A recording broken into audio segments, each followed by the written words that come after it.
Today we talk about how can you fix this problem on your piano while go up. So all you have to do, so you just click here on settings, click on it here.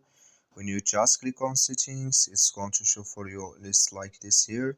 Then you go down, just keep going down, then you click here on apps, come to apps list here, and here you're looking for piano white go up, or just click on search. Then here at piano white go up, just click on it. So then it's going to take you to next step here, just click on for stop, then you click on OK.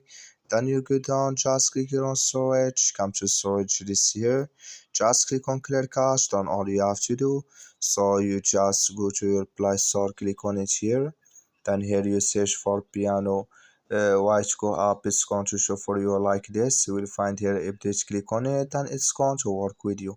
That's all you have to do. Thank you for watching. Don't forget to support us by liking, subscribe.